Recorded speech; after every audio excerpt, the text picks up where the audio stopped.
Yeah, I agree. I mean, I think, when I first read it, being the age that I was, um, like I said, I was very intrigued with the science side of it, all of the description and the just the fantastic visuals of the laboratory and the lightning and the monster and all of those kinds of the chaos and everything coming together. And that's, again, that's me, because I am very driven by the science side of things, and I found that so fascinating. And I did find myself, siding with the creature then. When I went back and read it later on, I think I was probably pregnant with my first kid. I did a lot of reading when I was pregnant with my first son. And I'd go to bed at early, like 8 o'clock at night, and just sit there with a book for 2 or 3 hours reading. And I read it again, and I saw it from a different perspective at that point. I still loved the science. But it was, at that point, it was almost the journey of the madness of Victor Frankenstein at that point. What drives people to that extreme, and what, and when you get to that point, you're teetering on the edge of absolute chaos and havoc. And I sort of saw that in the second time I read it. And it was more, Victor's journey that I really tied into at that point, and thought, this guy, is going through all of these things, and there's this love-hate relationship with so many aspects of his life, including himself, that, that really got me. And then I read it again about, I think maybe about 5 or 6 years ago. I haven't picked it up since. And when I read it then, I sort of saw more of the social commentary of the book itself. And I started to look at how it still has so much relevance today, right? And I was thinking, reading it, and I was like, wow, this is kind of crazy how you could take this situation and just plug in this or that or this person or that person.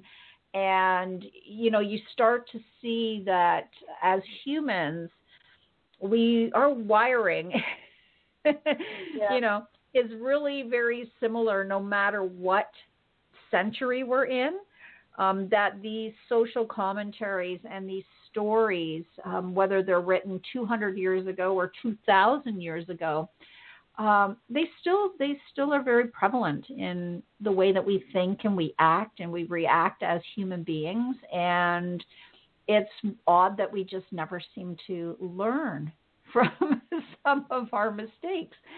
So, but I think, like, if somebody was to read this book, I would say, pick up the book for the love of reading, first of all, because it's not exactly a one-day read.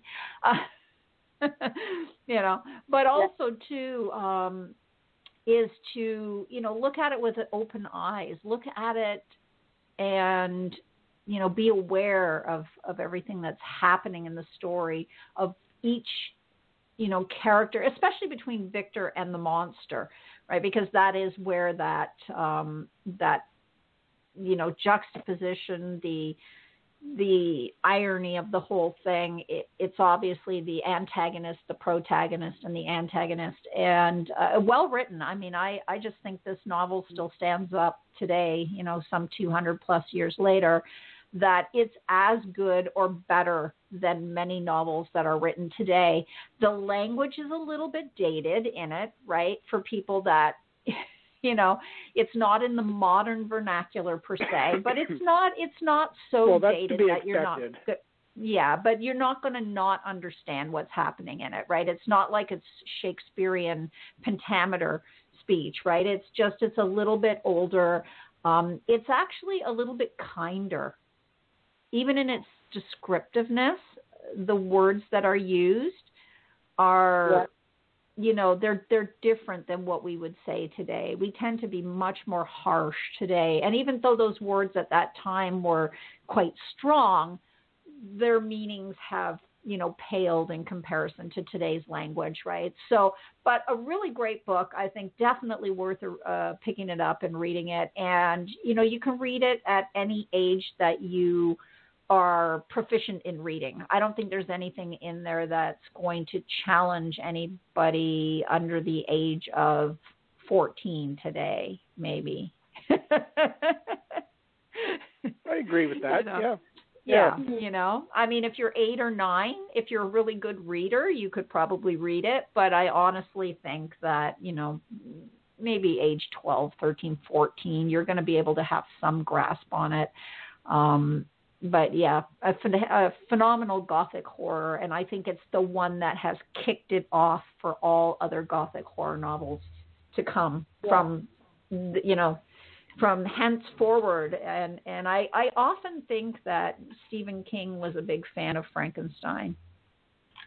I should ask him, hey, Stephen King, if you're listening, are you a big fan of Frankenstein? Well, I think Stephen King was a big fan of that whole genre. Of course.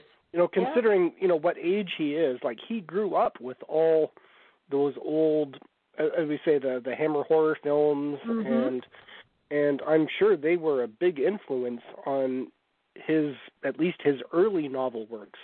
Right. And the one thing I like about Stephen King's horror is that it's psychological. He really everything through. And so there really isn't often loopholes. You don't question it. You're not like, but the psychology behind it. And, he's very brilliant in the way that he writes characters too. I mean, we have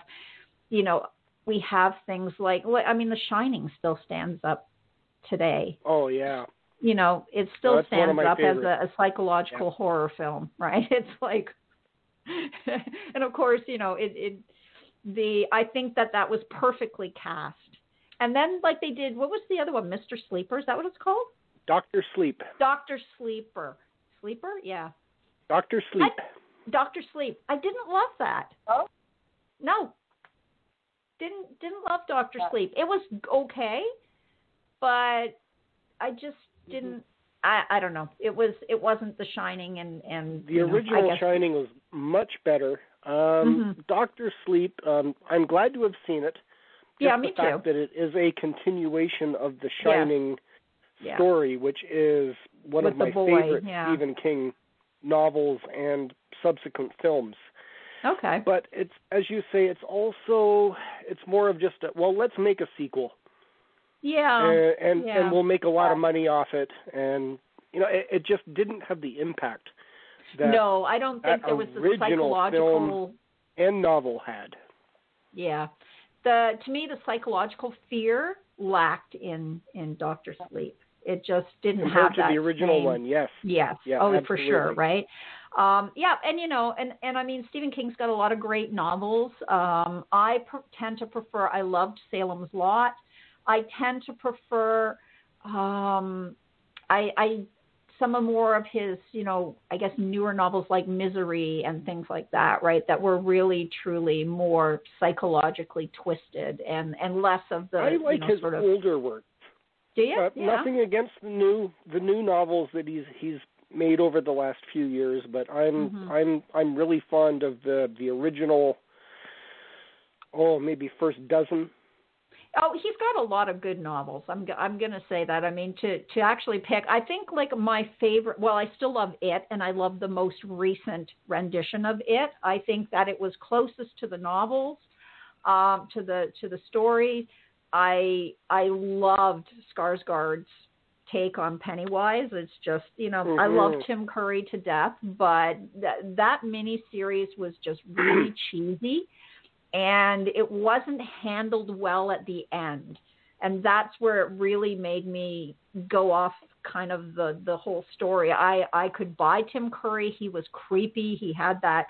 I mean, the new Pennywise is just really creepy, but... the new It movies are fantastic. They're fantastic, but the story is there, right? The characters got development, and the story is there, and I think that the end of it, the way that it was handled was done really well. It really lacked in that first miniseries, the ending. It went off the rails. It was almost like... you didn't really know what was happening, and it was unexplainable. It was kind of like, what?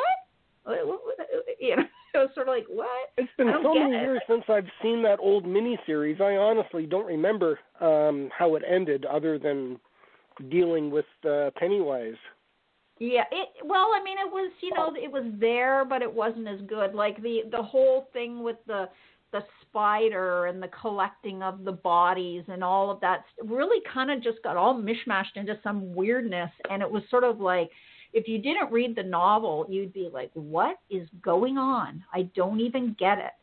So it just, they didn't take the time to build up the characters and build up the ending to, to me to be. And it's unfortunate because Tim Curry was fun as Pennywise, but the new one, the two, when they stretched it across two movies, was brilliant because you needed that. Fantastic.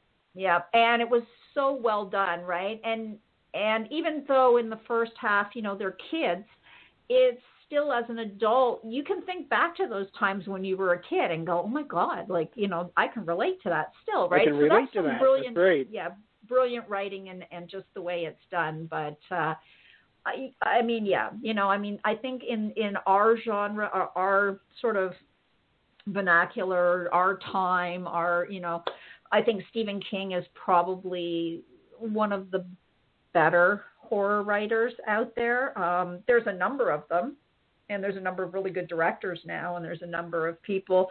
And we're so lucky now, too, with the advancement in film and technology that, some of these stories can really visually come to life, right? So, absolutely, exciting times. So speaking about that, let's I'm going to just throw on a commercial or two at the top of the show. So if you guys want to grab a drink or do something, we're going to be, let's see, what do we got here?